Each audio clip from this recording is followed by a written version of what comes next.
생생하게 상생하며 YTN 라디오 생생경제. 안녕하세요. YTN 라디오 생생경제 김혜민입니다. 진중권 동양대 교수가 대학에 사직서를 제출했습니다. 진 교수는 조국 전 장관 딸 표창 논란의 중심인 동양대 교수였고 조 장관을 비판했었죠. 오늘 사직서를 내면서 SNS에 내가 돈이 없지 체면이 없냐라는 말을 남기기도 했습니다. 장영신 애경그룹 회장의 셋째 아들인 최승석 전 애경개발 대표가 프로포폴을 투약한 혐의로 검찰 수사를 받고 있습니다.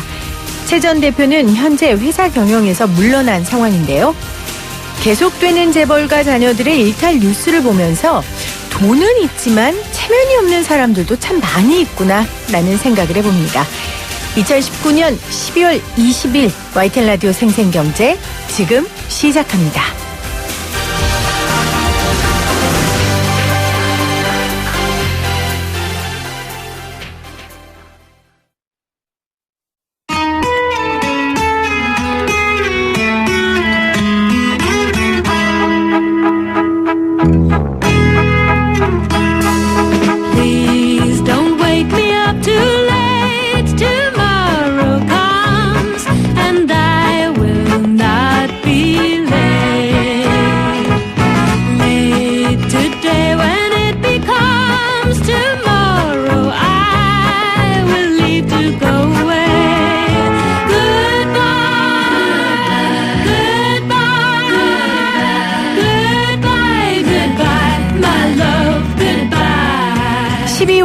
금요일에는 2019 한 해를 정리하고 있습니다. 일명 2019 한풀이 시간을 마련하고 있는데요.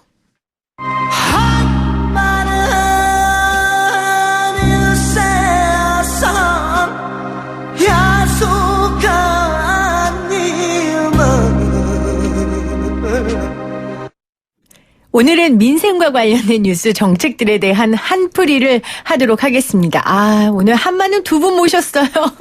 민생경제연구소 안진걸 소장, CNI 소비자연구소 조유미 대표 나오셨어요. 안녕하세요. 네, 안녕하세요. 안녕하십니까. 네. 얼마나 한이 많으면 목소리가 갈라져요. 예. 한마는 두 분 맞죠? 글쎄요. 이 민생 법안 정책들에 대해서 한 줌 있으시잖아요. 저는 아주 한 많습니다.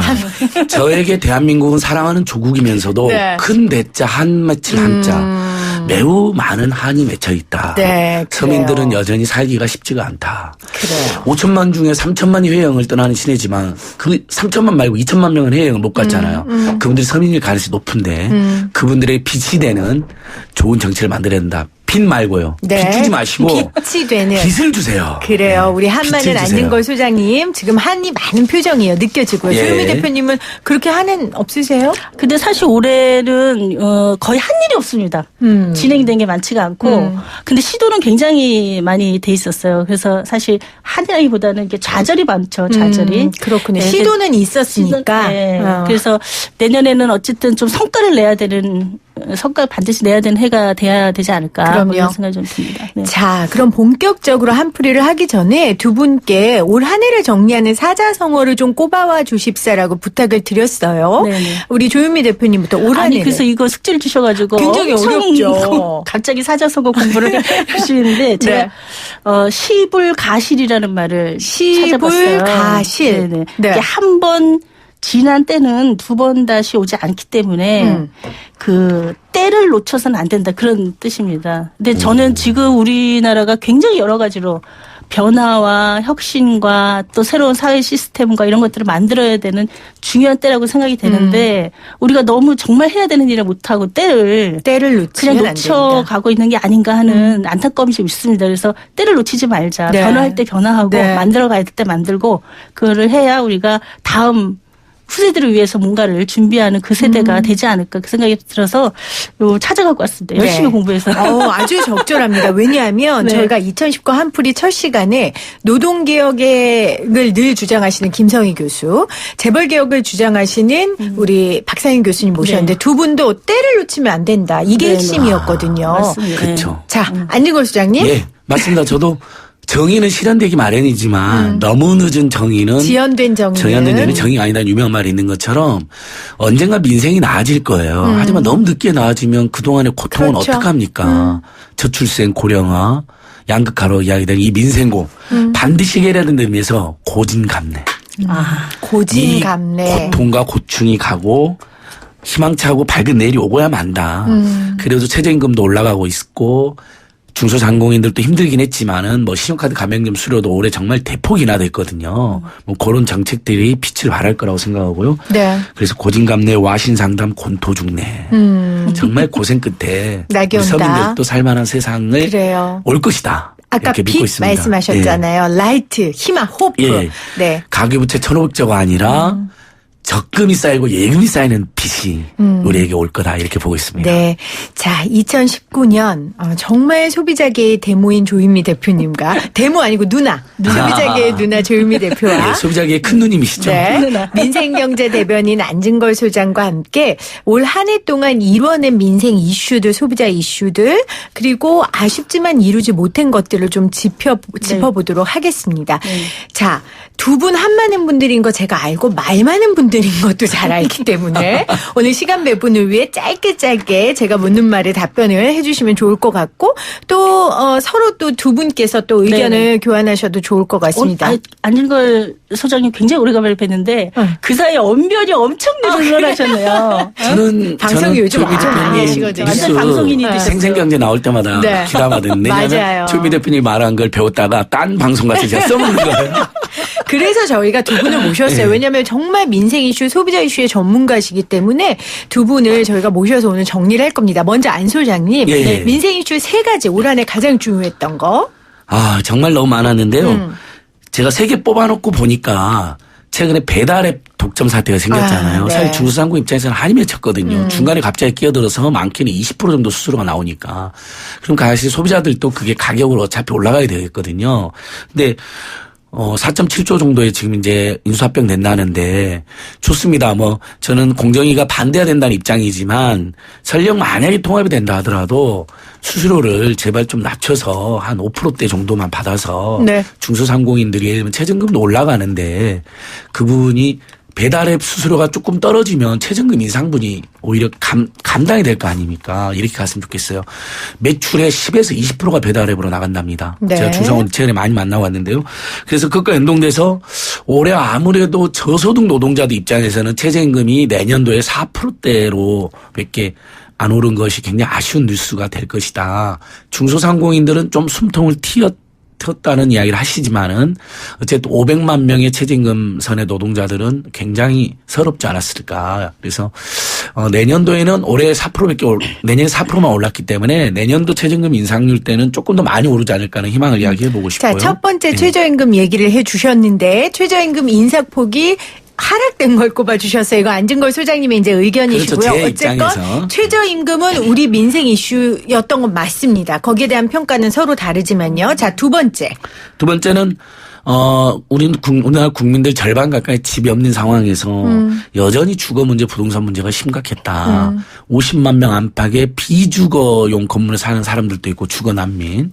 그러니까 유엔에서도 계속 지적을 할 정도로 사실 국제사회에서 부끄러운 정도가 된 거죠. 대한민국이 네. 세계 10위권의 경제 대국인데 50만 명 정도가 비주거용 건물에 살고 있고 국민 절반이 집이 없기 때문에 집값이 떨어지거나 안정화되길 바라는데 여전히 집값이 오르는 현실이 너무 가슴 아프다. 여전이고 최고 집값을 그렇죠. 경신했죠. 다만 최근에 나온 주거부동산 대책은 네. 이제 종부세도 대폭 올리고 그래서 투기 소유자가 투기 목적으로 여러 채를 보유하고 있는 경우는 세금이 대폭 올라가기 때문에 매물로 좀 내놓고 그분들도 이제는 집으로는 더 이상 장난 안 쳤으면 좋겠고요.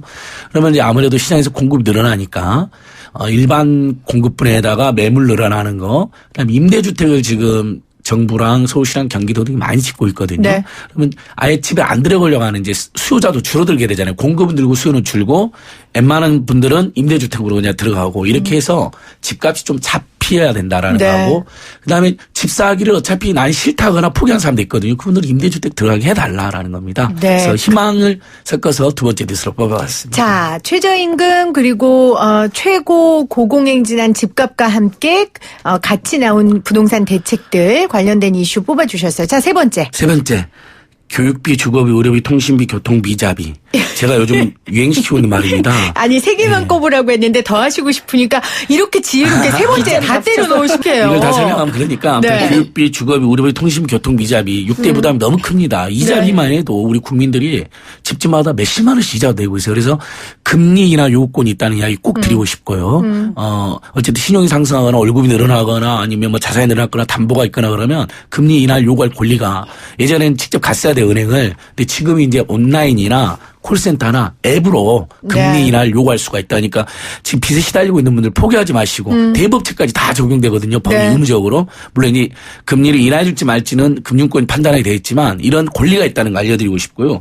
그다음에 사실 또 오늘 오다 보니까 장발장 뉴스가 큰 최근 민생 뉴스였잖아요. 인천에서 네. 우리 밥을 굶는 사람이 여전히 있다는 이 충격적인 사실. 4인 가구가 생계비로 138만 원 정도를 받았다는데 법원이 인정하는 최저생계비는 그 2배쯤 됩니다. 네. 이제 우리 사회도 법원이 인정하는 최저생계비 정도로 개인이 파산이나 회생할 때 사실은 법이 정한 최저생계보다 2배 정도를 법원이 인정해줘 나머지를 빚에 갚게 쓰게 만들거든요. 네. 그런 걸 봤을 때 이제 최저생계를 올려줘서 굶는 사람을 없게 하자 우리 사회가. 네. 열어놓아서. 그러려면 교육비, 주거비, 의료비, 통신비, 교통비, 자유도 더 줄어들어야 된다. 네. 이게 너무 많이 나가니까 나머지 삶이 안 사라지는 거예요. 그렇죠. 소비나 내수도 제약이 돼요. 이 꿈을 비용들 때문에. 꾸기에 너무 여유가 없는 삶이 되는 예, 거죠. 그렇습니다. 저희가 지금 민생 이슈 꼽아봤는데 민생의 사전적 의미가 첫 번째가 일반 국민의 생활과 생계예요.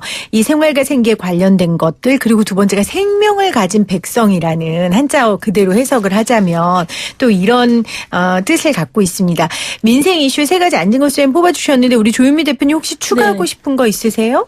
저는 이제 소비자 이슈 관련해서 이제 지금 좀 정리를 해봤는데요. 네. 올해 이슈 중에 제일 큰 거는 첫 번째가 그 인보사 사태.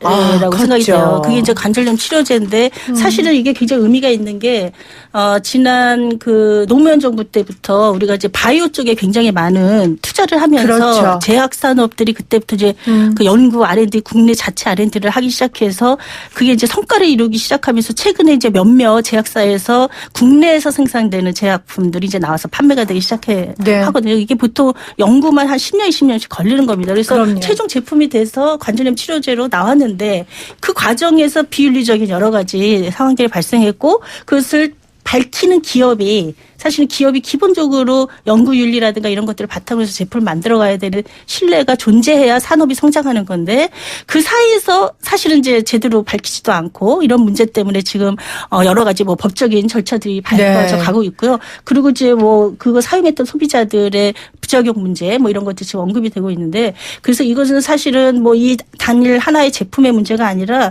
굉장히 이 산업 전체 또는 의약품 또 건강과 관련된 다양한 제품들에 있어서 우리가 얼마나 기업의 윤리성을 확보하고 연구하고 또 승인 과정에서도 투명하게 하는가 하는 굉장히 큰 과제를 준 주제가 아닐까 싶어서 좀 뽑아봤고요. 계속해서 뭐 식약처도 그렇고 이렇게 뭐죠 제약회사도 관련된 이런 내용들이 계속 나오고 있어요. 얼마 전에도 그렇습니다. 또 있었고요. 네네. 아마 우리 생명이 이제 연장됐으니까 이런 부분의 사업들이 커지면 아마 관련된 문제들이 더욱더 쏟아지지 않을까 싶어요. 그렇죠? 그렇습니다. 그래서 사실은 이제 이런 연구 단계나 제품이 완전히 시장에 출시되기 전 단계에서는 기업이 자기네들의 연구 결과들을 정부에 내놓고 객관적으로 평가받는 시스템으로 전 세계가 다 운영을 하고 있어요. 그래서 기업이 가져야 되는 기본적인 연구윤리가 굉장히 중요하거든요. 그런데 그 부분에 있어서 우리가 시스템이 정확하게 자리 잡아 있지 못하다 하는 문제인 거죠. 그래서 이거 좀 들여다봐야 되는 게 인보사 꼽아주셨어요. DLF 원금 손실 사태. 이거 굉장히 또 큰 사건이었죠. 가슴 아픈 사연도 많았고요. 그렇습니다. 사실은 원금이 100% 손실될 수 있는 굉장히 고위험의 상품이었는데 그거를 그냥 일반 입출입하는 그 은행 창구에서 판매한 거예요. 그래서 판매자도 사실은 특별한 어떤 훈련을 받은 사람이 아니고 그냥 평상시에 예금 입금하고 뭐 적금하고 이런 일들을 담당했던 분이 이런 고위험의 상품을 창구에서 그냥 판매한 거거든요. 그냥 은행에서. 근데 이거에 대한 제재 조치가 그동안 거의 없었다라고 하는 사실인 거죠. 그러면서 사실은 정확하게 이게 투자 상품이고 100% 원금 손실이 될 수 있다는 사실에 대한 고지도 없이 대량으로 상품이 판매됐고 이게 사모펀드 아닙니까? 그래서 한 49명까지 이게 사모펀드 상품권들을 구성할 수가 있어요. 그래서 시리즈로 계속 새로운 상품들을 만들어서 1, 2, 3, 4 쭉 해가지고 50명 다 차가지고 상품이 하나 나가면 그다음 또 약간 변형해서 또 나고 하면서 계속 수익을 만들어내는 거거든요. 네. 이 은행이 가지는 또 이 비윤리성 문제가 또 존재한 거죠. 불안전 판매. 그래서 이제 결국은 굉장히 대량의 소비자 피해를 발생시켰고 이거에 대한 지금 후속 조치도 지금 이제 진행이 되고 네. 있습니다만은 현재 금융산업은 굉장히 커지고 게다가 복잡화되고 있기 때문에 뭐 신기술하고 결합하면서 그렇습니다. 굉장히 문제도 진화하고 있죠. 네네. 그래서 겨우겨우 푼돈 해가지고 좀 모아놓은 거 그냥 한 번에 털리는 이런 금융소비자 피해 문제들이 앞으로 굉장히 많이 생길 수가 있는 거예요. 네, 저희 방송에 네. 은성수 금융위원장이 직접 나와서 이거 네. 관련해서 앞으로 투자자 보호 장치 강화하겠다 확실하게 말씀을 하셨고 네네. 지금 관련된 그 사안들을 또 방안들을 내놓고 계세요. 네네. 좀 기대를 해봐도 될 것 같아요. 그렇습니다. 이제 그리고 여기에 연동돼서 이제 금융소비자 보호법이 어쨌든 뭐 중요한 핵심 쟁점 몇 가지는 빠져서 좀 아쉽긴 합니다만은 일단은 이제 본회의에 올라가셨으니까 좀 지켜봐야 되는 게 있고요. 자, 두 번째로 DLF 네네. 원금 손실 사태 그다음에 이제 꼽아주셨고요. 꼽으려니까 뭐 너무너무 많은 거예요. 마지막 한 개가 늘 힘들죠? 저는 이제 좀 5G 시대에 대한 이야기를 좀 하고 싶은데요. 뭐 타다에 대한 이야기도 좀 하고 싶긴 한데 같이 묶여서 저는 이루어지는 거라고 생각이 되는데 이제 4차 산업혁명을 이야기하고 신기술 이야기하고 뭐 융복합 이야기를 하고 지금 산업의 구조라든가 패러다임이 전 세계적으로 변하고 있고 그렇죠. 우리가 사실은 지금 왜 이렇게 경제적으로 어렵냐 그 변화에 대응하는 게 우리가 굉장히 늦어졌습니다. 2012년 13년 때 했어야 되는 거예요. 근데 우리는 그때 거의 일을 못했거든요. 그래서 지금 이제 다음 정부인 지금 현 정부가 굉장히 고생을 하고 있는 거다 저는 그렇게 생각이 되는데 그런 굉장히 격동적인 변화의 한복판에 있는데 그런데 그런 기술의 결과물이 혜택이 소비자에게 돌아가는 게 아니라 일부의 산업이라든가 또는 산업의 성장과 발전에서 우리가 개발 시대 했던 것처럼 또다시 소비자를 희생시키는 그래서 준비 안 된 기술을 시장에 풀어놓고 네. 품질 보증이 안 돼 있는데 소비자 가입시키고 뭐 이런 문제들이 생겨나는 거죠. 지금 5G 말씀하시는 거죠? 5G에서도 네. 그렇고 이제 그 공유경제 문제도 마찬가지입니다. 거기에 핵심은 사실은 소비자들인데 소비자들이 어떤 선택을 할 것이냐라고 하는 것에 대해서 시장이 이렇게 토론도 충분치가 않고 과연 소비자에게 네. 이익이 되는가라고 하는 측면의 판단도 굉장히 약한 채 공급자 중심의 정책 결정들을 계속 하고 있는 거예요. 이해 당사자 중심에.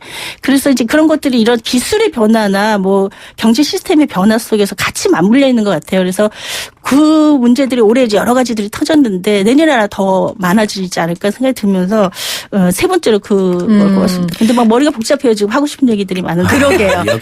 역시 조미 대표님이십니다. 정리가 딱 되죠. 네. 그러니까 신기술은 소비자 중심이 돼야 되는데 신기술조차도 구산업처럼 공급자 중심으로 현재 펼쳐지고 있다. 네네. 예로 타다 5G 얘기를 해주셨는데 타다는 사실 토론거리가 너무 많아서 네네. 일단 여기서는 일단 일단락하고 네. 5G 관련돼서는 우리 또 그 통신비 인하를 몇 년간 부르짖었던 우리 안수장님이 하실 말씀이 많을 정말 거예요. 많죠. 우리 네. 조현미 대표님께서 예전에 녹색 소비자인데라고 하는 유명한 소비자단체 대표를 하시는데요.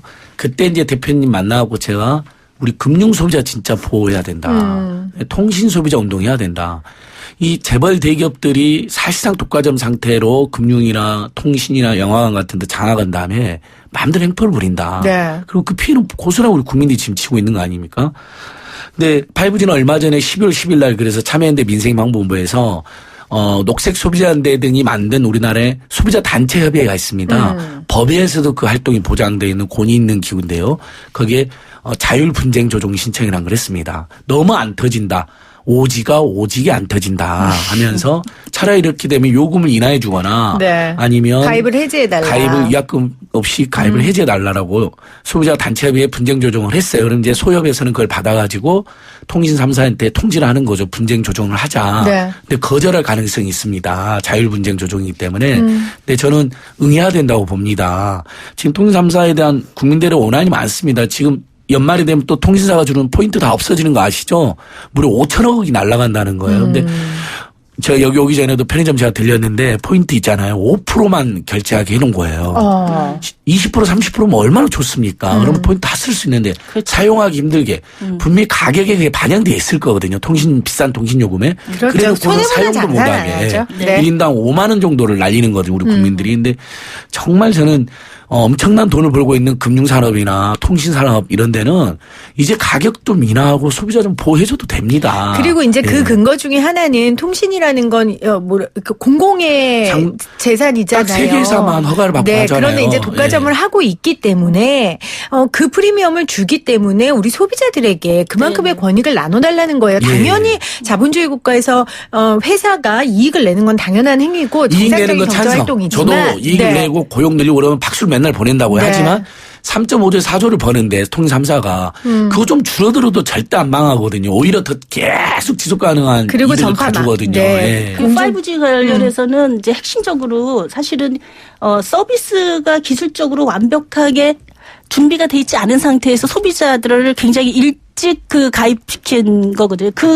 그 이익을 고스란히 통신 3사가 보고 있는 거예요. 그리고 마치 그 실험 대상자처럼 완숙하게 준비되어 있지 않은 서비스를 돈 내고 이용하면서 돈도 소비자는 많이 내죠. 돈도 많이 내죠. 그러면서 그럼요. 소비자는 고스란히 그 실험 대상처럼 지금 5G 서비스를 쓰고 있는 거죠. 품질도 제대로 맞습니다. 안 돼 있는 맞습니다. 상황에서. 네, 그러면 맞습니다. 그렇게 해서 얻은 수익, 세계 최초로 5G를 서비스를 개통했다라고 해서 얻는 프리미엄을 기업의 프리미엄을 소비자에게 나눠야죠. 소비자들이 희생해서 그걸 얻은 거거든요. 저희가 5G 관련해서 IT 칼럼니스트하고 인터뷰를 했는데 5G 지금 처음 쓰시는 분들은 곧 성불할 거다. 그렇죠. 말씀을 하도 안 하시더라고요. 터지고 네, 성불할 LTE로 거라고. 자동으로 가버리고 네. 근데 요금제는 다 7만 원처럼 8만 이상으로 그러게요. 고가죠. 거의 사실상 맞습니다. 강제로 가입되어 있거든요. 네. 그리고 제가 2만 원대에서 4만 원대 저가 요금제 내놔라는 겁니다. 네. 왜 그런 요금제를 안 내놓냐는 거죠. 그래서 제가 이번에 이제 핸드폰 바꿨는데 이제 점점 다 5G 핸드폰만 판매하고 이제 LTE 모델도 저 싼 거 사고 싶었는데 네. 다 없어지는 거예요. 그래서 이제는 선택할 수 없는 상황이 만들려면 그만큼 소비자들에게 올바른 서비스와 적합한 요금제를 주시기를 다시 한번 저희가 기원을 해봅니다. 자, 지금 유튜브 창에서요. 많은 분들이 함께 한풀이를 해주고 계세요. 조희신님은 안진걸 소장님 진짜로 걸작이네요 하셨는데 뭐가 걸작이실까요? 아무튼 칭찬인지 지적인지 모르지만 고맙습니다. 고맙습니다. 진걸이어서 그런가? 진짜로 걸작. 그렇군요. 정말 부모님이 그래서 이렇게 지으셨어요? 진짜로 걸작이더라고? 예, 모르겠습니다. 고등학교 때 친구들이 지어준 별명은 진짜 걸레였습니다. 교실 바닥에서 맨날 엎어서 잔다고 바닥을 쓸고 있다니. 진짜 걸레. 진짜 걸레. 선생님도 우리 잘하는 학생들한테 그렇게 말하지 마세요. 친구들이 선생님들이 안 친구들이. 그래요. 이제부터 진짜로 걸작이란 뜻이에요. 안진걸 수장님. 좋네요. 고맙습니다. 좋네요, 진짜. 멋진 걸 붙여주셨네. 그리고 이진우님은 민생도 어려운데 무슨 선거제도 가지고 그렇게들 싸우는지 답답합니다 하셨어요. 물론 선거제도 중요합니다. 결국 이런 것들이 잘 돼야 민생 문제도 민생 관련 법안도 빨리빨리 통과되는 거고. 근데 이해관계가 너무 복잡해서요. 그리고 배달앱 관련돼서 우리 안진걸 수장님 한 얘기에 동의한다고도 하셨는데 저희가 그 배달의 민족 인수합병 되는 부분은 빛과 그림자에 대해 YTN 라디오의 여러 프로그램에서 다뤘습니다. 아까 말씀하신 그런 부분도 저희가 관련자 인터뷰에서 다뤘고요. 자. 일단 1부에서는 소비자 관련 이슈 조유미 대표님 3개 뽑아주셨어요. DLF 원금 손실 사태, 인보사 사태, 5G 폼지. 그리고 민생 이슈, 최저임금, 주거부동산 이슈, 그다음에 교육비, 주거비, 의료비, 통실, 교통비, 이자비 문제. 약간 반칙 같아요. 빗자 붙여가지고 그것들을 획기적으로 줄여야 된다. 그래야 서민이 산다. 네, 그렇게 꼽아주셨습니다. 광고 듣고 올게요. YTN 라디오 생생경제 2019 한풀이로 함께하고 있습니다. 오늘 여러분들이 한풀이 하셔야 될 시간입니다. 민생 법안, 소비자 이슈 여러분들 한 맺힌 것들 있다면 샵 0945 우물정 0945로 문자 보내주시고요. 유튜브 들어오셔서 YTN 라디오 치시면 보이는 라디오로도 함께하실 수 있습니다. 보이는 라디오로 들어오시면 소비자계의 큰 누나 조유미 대표와 민생경제의 투사 안진걸 소장과 함께 하실 수 있어요. 생생하게 상생하며 YTN 라디오 생생경제는 포스코와 함께합니다. 저는 2부에 다시 올게요. 여러분은 지금 경제를 조금씩 알아가고 있는 김혜민 PD와 함께하고 계십니다. YTN 라디오 생생경제 12월 금요일에는 2019 한 해를 정리하고 있습니다. 일명 2019 한풀이 시간을 마련하고 있는데 한마는 두 분, 민생과 소비자의 한마는 두 분, CNI 소비자연구소 조유미 대표와 민생경제연구소 안진걸 소장과 함께하고 있습니다. 자, 이번에는 그 그래도 한은 남지만 올 한 해 동안 국회 문턱을 넘어 현실화된 민생 소비자 관련 법안들에 대해서 한 개씩 꼽아주시면 좋을 것 같아요. 우리 대표님부터 그래도 이 법안이 통과돼서 조금은 한이 풀렸다 하는 거 어떤 거 있으세요? 그 아직 통과된 건 아닌데요. 금융소비자보호법 말씀을 꼭 드리고 싶어요. 2008년에 글로벌 금융위기 이후에 뭐 영국, 미국 같은 금융 선진 외국에서 대대적으로 소비자 금융보호법을 이제 별도로 만들고 그리고 이제 그 금융소비자 보호를 위한 정부 부처를 독립적으로 구축을 하거든요. 네. 우리가 2011년에 처음으로 금융소비자보호법 발의가 된 이후에 8년 만에 처음으로 본회의에 올라갔어요. 어쨌든 8년 만에 본회의에 올라갔다. 네, 그때까지는 지금까지는 정무위조차를 한 번도 통과를 못했는데 드디어 이제 이번에 통과가 돼서 본회의에 올라갔습니다. 그래서 최종적으로 지금 20대 국회에서 진짜 마지막 이걸 반드시 통과를 시켜야 되지 않을까 하는 생각이 드는데요. 사실은 여러 가지 쟁점들이 있습니다. 뭐 소송에 관한 거라든가 또는 피해 구제에 대해서도 여러 가지 쟁점이 있는데 사실은 중요 쟁점들은 좀 많이 빠지고 어쨌든 이렇게 좀 허우대만 남은 그런 비판도 있긴 있습니다. 왜냐하면은 뭐 입증 책임의 전환이라든가 이런 부분들이 이렇게 너무 이제 쟁점이 심한 것들은 좀 제외가 되면서 네. 그렇게 됐는데 어쨌든 전 세계적으로 금융 소비자 보호를 위한 하나의 울타리로서의 법안을 우리는 아예 갖고 있지를 못했거든요. 네. 그래서 그거라도 있어야 거기다가 이후에 뭘 더 보태서 하고 또 DLF 사태 같은 불안전 판매 이런 부분들도 줄여갈 수가 있는 건데 네. 못한 거죠. 그거를 제대로. 그래서 그게 이제 일단은 좀 성과가 있었다. 저도 개인적으로 금융소비자 네트워크 하면서 국회에서 토론회를 3번을 하고 성명서를 6번을 냈습니다. 이거 반드시 해야 된다고. 네. 그래서 열심히 노력들을 소비자단체들도 하고 시민사회단체들이 많이 했는데 하여튼 요거까지는 갔어요. 그다음에 또 하나가 그거랑 같이 연계해서 금융 관련해가지고 이번에 통과된 게 온라인 투자 연계 금융법이라고 우리가 보통 P2P라고 얘기하는 거 있죠. 그래서 온라인에서 플랫폼을 만들고 거기에서 투자자하고 이제 대출자하고 연결해서 하는 그런 산업이 있습니다. 이게 이제 온라인 투자 연계 금융인데 이건 스타트업계가 굉장히 좋아할 굉장히 만한. 원했던 거죠. 네. 이것이 이제 법제화됐어요. 근데 세계 최초입니다, 사실은. 그래서 이게 법제화 됐을 때 이게 이제 공시적인 산업 영역으로 인정이 되는 장점이 이제 소비자 피해 부분들을 좀 더 구체적으로 구제할 수 있는 방법들이나 관리하는 체계를 만드는 그런 장점이 있는 네. 반면에 너무나 또 이 영역이 또 확장되거나 육성되는 문제가 또 있지 않은가라고 하는 또 일부는 있습니다만은 어쨌든 이 체계를 일단 갖췄다. 그리고 우리가 IT가 굉장히 발달되고 금융이 급속하게 IT 쪽으로 전환되고 있는 시점이어서 네. 이 P2P법은 나름대로 법제화되는 과정 자체가 의미가 있다. 이제 이렇게 생각이 좀 듭니다. 자, 2가지 꼽아주셨어요. P2P법 그리고 네. 금융소비자보호법이 금융소비자보호법. 본회의에 상정된 거. 네네. 자, 안진걸 소장님 얘기 듣기 전에 잠깐 속보가 들어와서요. 네네. 지금 저도 방송 진행하느라 몰랐는데 유튜브 보이는 라디오 창에 노영기 미인순처님이 현재 실시간 검색 1위 광주교도소에서 40여 곳 시신이 발견됐다라는 속보가 들어왔다라고 나와서 제가 지금 검색을 해봤더니 옛 광주교도소 부지에서 수십 구의 시신이 나왔답니다. 이게 아마 그 5.18 당시에 그때 거기가 매장지로 추정이 됐었거든요. 저 지금 막 가슴이 너무 두근두근 거리는데요. 이 소식 전하면서 매장됐었던 그러니까 그러니까 이름을 알 수 없었던 시신들인데 지금 49가 옛 광주교도소 부지에서 시신이 나왔다라는 소식이 좀 들어와 있고요. 그리고 우리 인보사 사태도 얘기했지만 이웅렬 전 코롱 회장이 상속 주식 차명 보유 관련해서 벌금 3억 원 지금 선고됐다는 소식 그렇게 들어와 있습니다. 이건 인보사 사건과는 상관없지만요. 네, 2가지 속보가 좀 들어와 있습니다. 자, 안 소장님.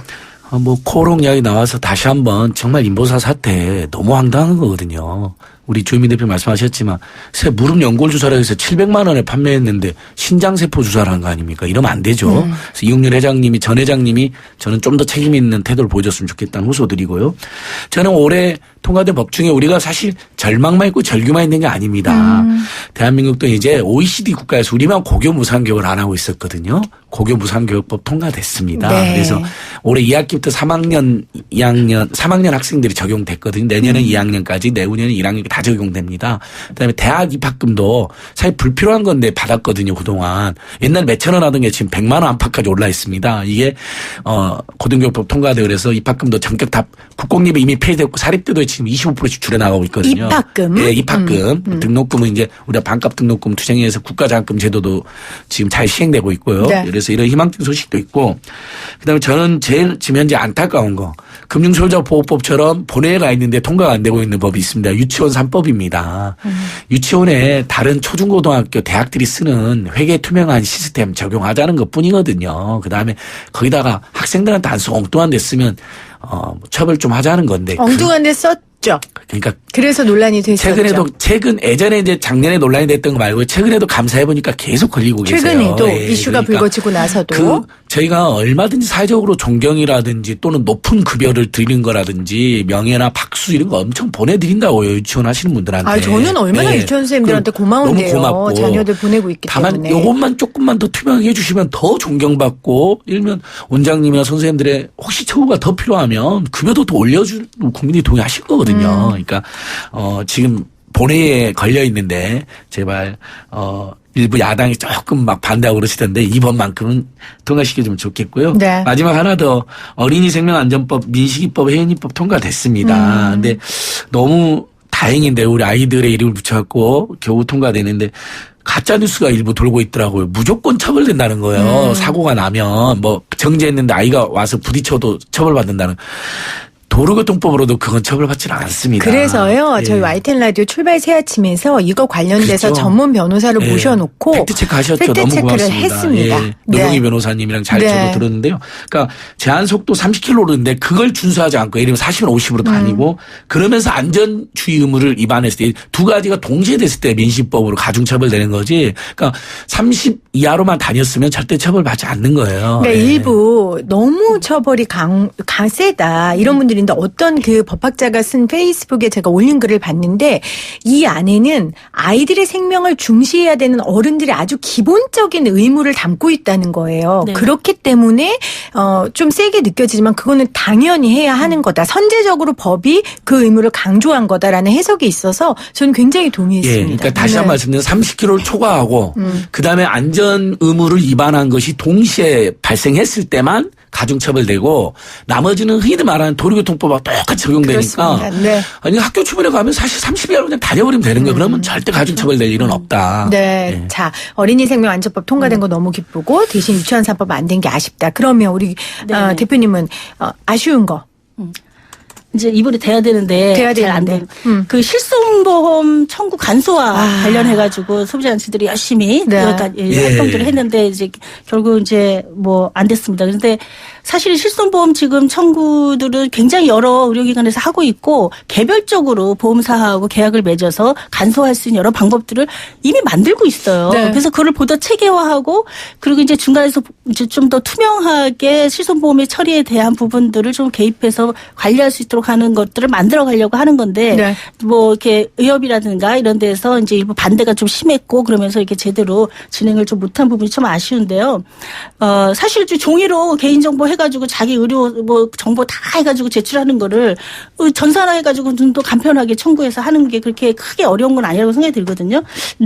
다음 이제 21대에서는 좀 더 진행이 돼야 되겠다는 생각이 들고요. 실손보험 청구 간소화. 그리고 이제 몇 가지 제가 많이 알려져 있지 않은 이슈를 좀 말씀드리고 싶은데 공표위원회라고 있습니다. 이건 뭐냐면은 공표위원회요. 네네. 이제 이번에 LG 건조기처럼 소비자원이 이제 아하. 분쟁 조정을 하게 되는 경우에 사업자가 수락을 거부하면은 그냥 뭐 그대로 끝나버리는 겁니다. 결국은 민사나 이렇게 소송에 가서 해결을 해야 되는 상황이 되고 또 소비자 쪽에서도 물론 이제 그 분쟁조정위원회 권고사항을 거부할 수는 있죠. 그래서 양쪽에서 다 거부할 수 있는데 반복적으로 이거를 별 특별한 사유도 없이 분쟁조정 올라가서 권고가 나오면 그냥 거부해버리는 거예요. 금융권에서 특히 이런 게 많습니다. 그러면서 소송 가서 해결합시다 이러는 거예요. 그러면 소비자는 소액인데다가 아유, 그럼요. 개인이니까 네, 그걸 진행을 못하고 포기하는 경우들이 많아요. 귀찮기도 하고 무섭기도 하고. 그럼요. 네네.